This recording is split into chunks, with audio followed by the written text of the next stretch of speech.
I'm Scott Allen Miller. It's the 23rd of August, 2023. Future Scott cutting in here. It's actually the 25th. When I originally started recording today's episode, it was live on the 23rd. Everything you see recorded in yellow was recorded on the 23rd as things were happening. Then we ended up doing a different episode for the 23rd, so everything you see in the blue shirt is the 25th. So just so you don't get confused, all right. Back to past Scott. This is my vlog of daily life living in León, Nicaragua, and it is Wednesday, and there is a storm rolling in early in the afternoon, so I'm getting a little bit of the sky because it got dark, and we've got a lot of thunder starting, which is just gorgeous. I've opened up my office, and I'm looking forward to enjoying some of the fresh air. I'm doing this recording on the day of, and this morning we had a little adventure going out trying to find a tailor. We're going to tell you more about that and more right after the bump.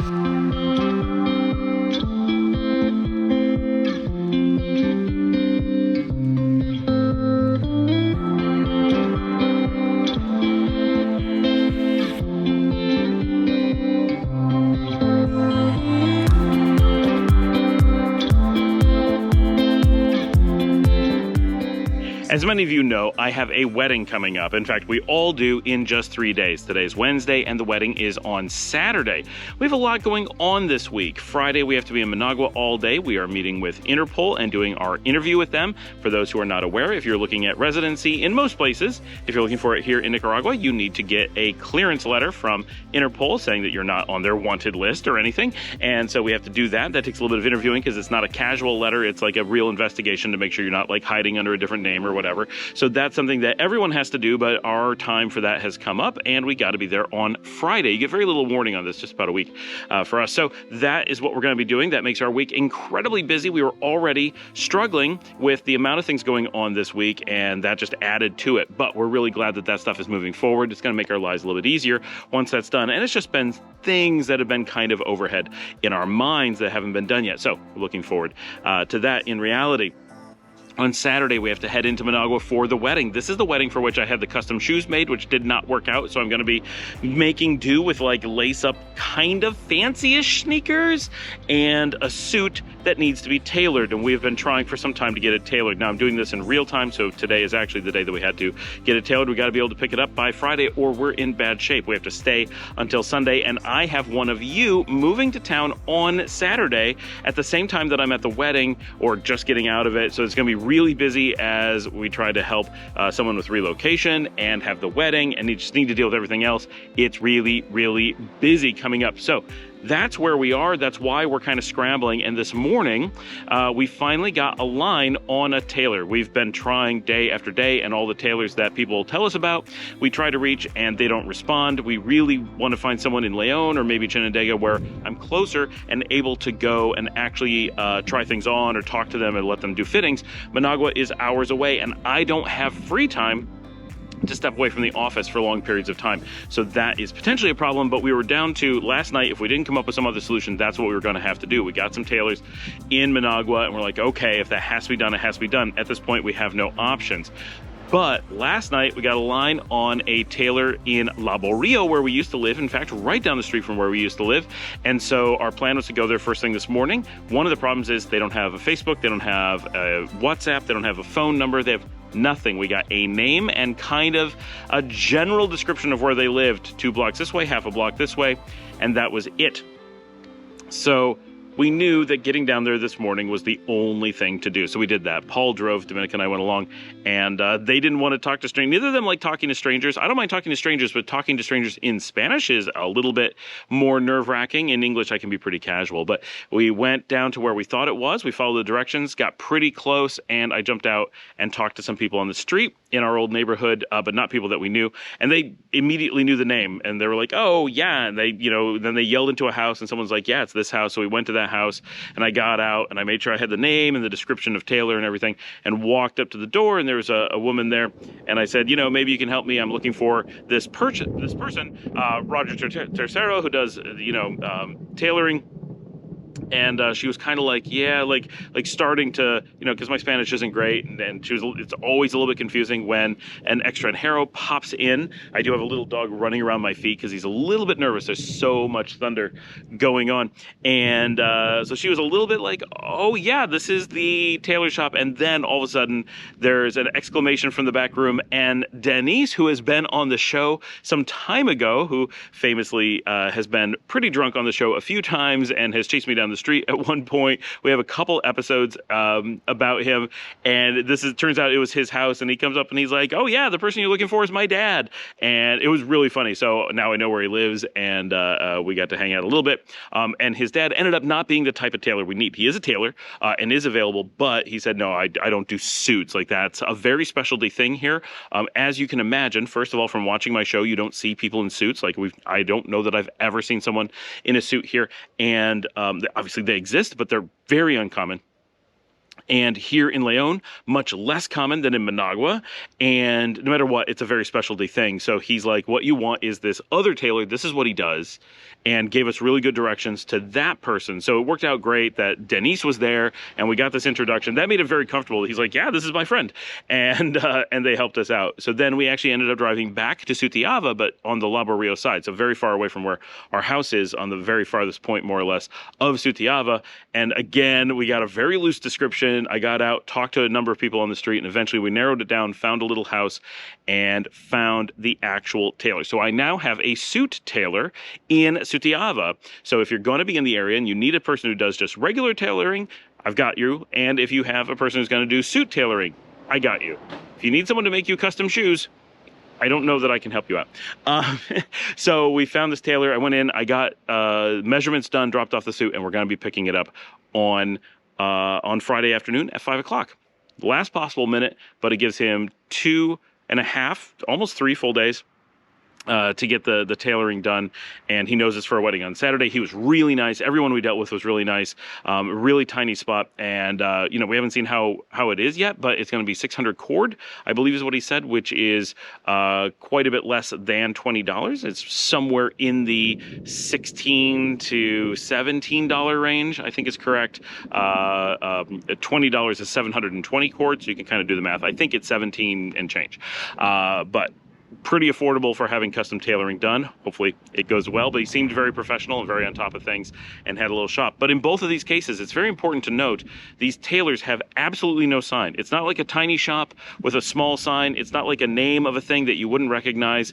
They do not have their names, personal names on their houses. They do not have a sign that says that they're a tailor on their houses. There is nothing to indicate that it's a shop in any way, let alone a type of a shop. So that is a really big challenge if you're looking for a tailor here in Leon, and that's partially why no one knows of one. People who live really close, if they don't talk to them and find out that they're tailors, you would never guess. I mean, you can see a sewing machine, but there's other houses where we saw sewing machines and they were not the tailors. So this is a bit of a challenge in Nicaragua that so much is done by word of mouth. And, often we talk about things like restaurants and say, oh, it's really tough. They don't have anything but a Facebook page and it's not kept up to date and their signage is poor. But in situations like this, where it's something much more niche, much more small time, and it's like one person, it's raining on me now, just by the way. And they will often have absolutely nothing, no phone number, no Facebook page, no social media, no email, nothing, and finding someone can be very, very difficult. And we were only able to find the first tailor who led us to the second tailor by having Marcella talk to Intour, the Department of Tourism, and they knew someone who knew of that person and was able to at least give us the directions to get pretty close to their house. That's a lot of having to have connections to be able to come up with someone to do something like that. So this is the kind of thing that you can get these things done, but be prepared for some extra level of challenges that may occur for that. Welcome back to the future. It is the 25th, and today, working all day, did the normal thing. We're getting ready. Tomorrow is the wedding. So we got to get everything's set for that. We have to go early in the morning because we have a lot going on, but our plan is to spend the day in Managua. So this afternoon, went and got my suit from the tailor at the end of the day. In yellow, I was talking about how we were getting it tailored. Today, I actually have it in hand. I had to go by myself, so I drove down to the border of La Barrio and Sutiaba and went to the tailor, tried it on, and everything fit really well. I have to say, this is probably the best tailoring I've had done on a suit ever. And I've had a lot of suits tailored over the years. I'm old, I've done a lot of work, and so I've had a number of suits over the years. I'm one of those people who's always had a couple suits. Only in the last few years have I stopped having them because we're in the tropics and it doesn't normally come up. So this opportunity to get one tailored was kind of unique. And really, I'm really happy with how the tailoring went. We'll show some pictures tomorrow, I'm sure. But for now, we picked it up. Everything is good. I don't have shoes, obviously. I'm going to be wearing some slip-on Skechers that I have. Honestly, they don't look terrible. They kind of go with the suit, more or less. Some black socks, and you won't really notice. At least my feet will be comfy for the wedding, and that's not the worst thing ever. So count your blessings, I suppose. I am planning on hitting up one of the high-end custom boot makers in Managua sometime in the future and trying to get some very classy boots made. And if you're wondering how much do those cost, well, let's go look. At $45, I went to the market in Masaya and had a cobbler do shoes that did not turn out so well, but they are beautiful shoes for $45. I am told going to get custom boots made from one of the classy designers. These are actual people who have showrooms and stuff, but $85 to $90, so roughly double the price. So it's very expensive for Nicaragua, but it is very cheap for most other places. And honestly, for getting designer shoes custom made, yeah, I'm willing to give that a try, and I think it'll be an interesting experience for the show, so I hope to film that for you guys sometime in the future. So that is the plan. But for now, I have the suit. It is in my grubby little hands, and I think it looks really good. Tried it all on tonight, and if you're wondering, I have a blue suit. It's kind of that a little bit of gray and a darker blue. I have already own it, a white and blue striped shirt that I'm going to wear underneath. We didn't find any shirts that we really like, but I've got one that fits perfectly, so it's not a problem. And then I got and I really like this. It is a orange suspender, bow tie, and handkerchief combo set that we also got from Simon. Same time that we bought the suit. I'm not going to be wearing the bow tie. Like, it is way too warm to wear a bow tie for me. At this, like, I'm going to be open collar. Like, that's how you wear suits here for the most part. You don't need to be stifled. It is going to be warm, right? So that's fine. But if I ever need it, I have a matching bow tie, which is cool. I'm not really a bow tie guy, but I need to try one out and really see how it looks now. I have a couple good ones that I've collected over the years, but now with the beard, where would the tie be? You'd be like, does he have a tie on? I don't know. So probably not the thing. Tonight is live music. We're doing a show with Rockman Braza at Via Via. So we went out. So I got the suit, got back, rushed to do the episode that came out today, and then we headed out to Via Via, where I did some recording of the show, which we have not posted yet, and did a lot of photos. I'm trying more and more to take out the Nikon because I have this beautiful Nikon D3500 DSLR that I love using, right? Like I just have a lot of fun taking it out and doing photos, and I don't use it that often. And so doing these shows and doing photos for Nikagram is a lot of fun for me. Like, it's an opportunity to go use the cameras that I have, and some, like my D3000, my old one, I have more as an antique, and I don't really want to take that under harsh conditions. But my D3500, I can easily still replace. I mean, they still sell it new. It's an older, cheaper camera, but you can buy them from Nikon today, not used, right? Which I don't need. I just want a used one. So if I use this to the point where it's completely worn out, great! I'll get another one. That's a great reason to replace it with another one just like it, right? Like, that's the kind of wearing things out I need to do. So I'm trying to take it out and do lots of shots at these events.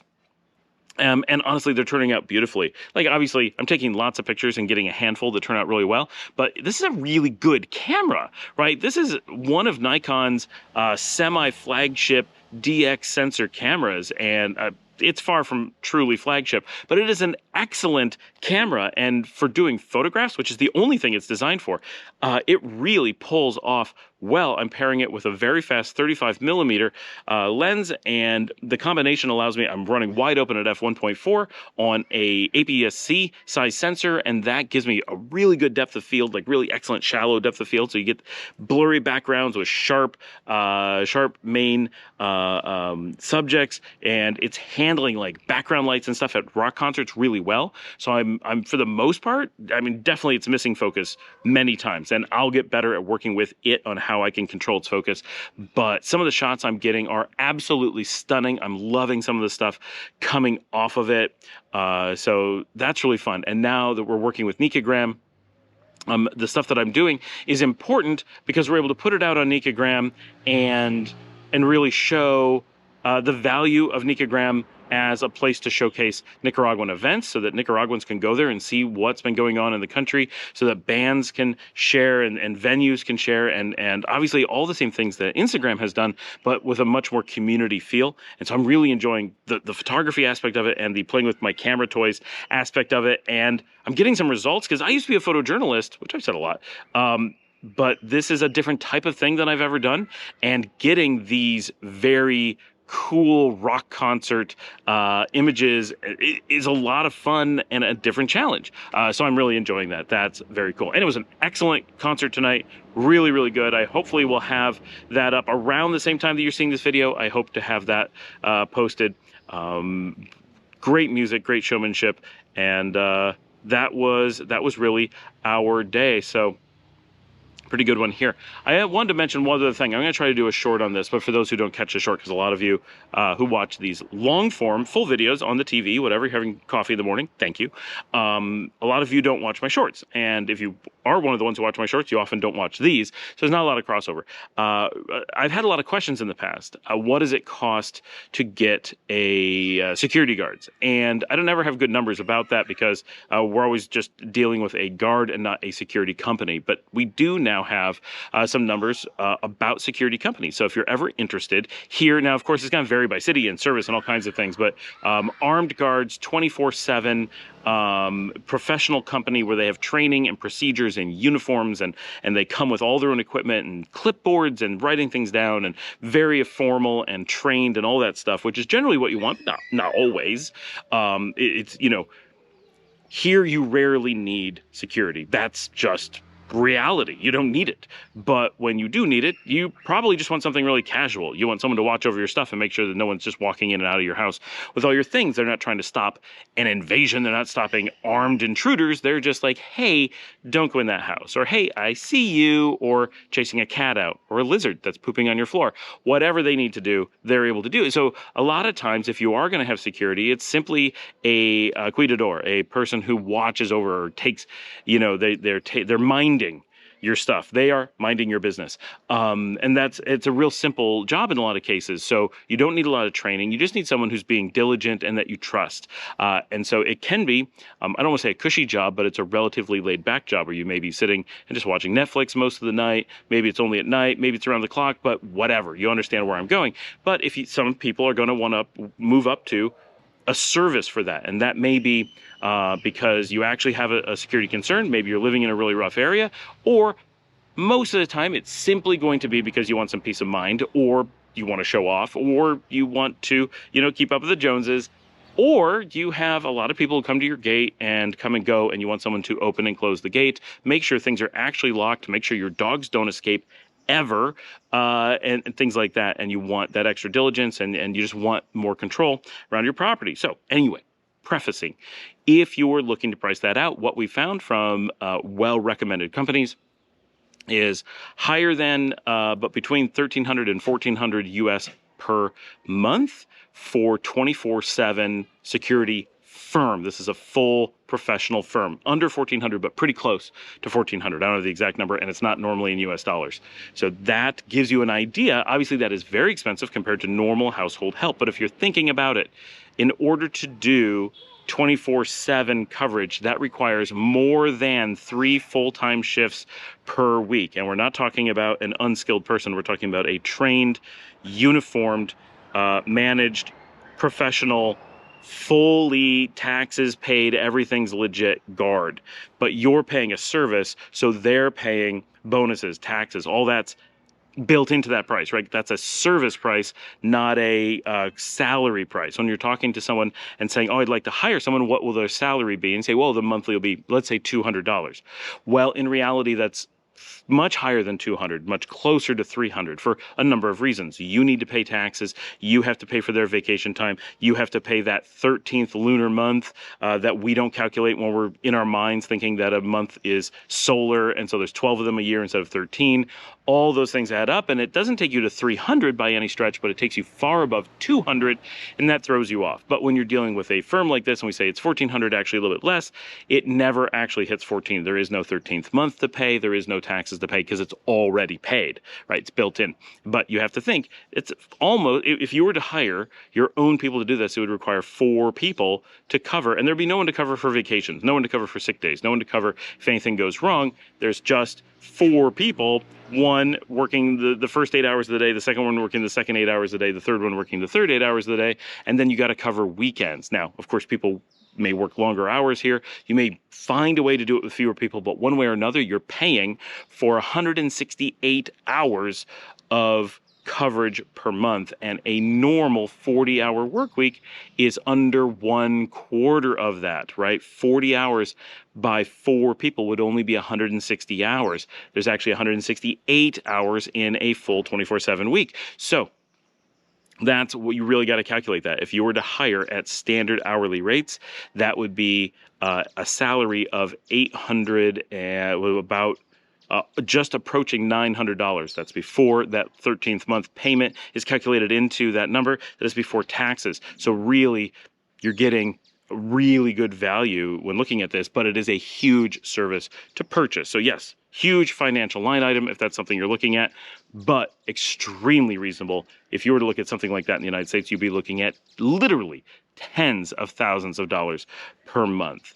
So a little bit of interest. I know it's things that people have asked about. More questions like that, get down there. More questions about tailors, shoes, weddings. We are going to be talking about the wedding coming up tomorrow because it's wedding day.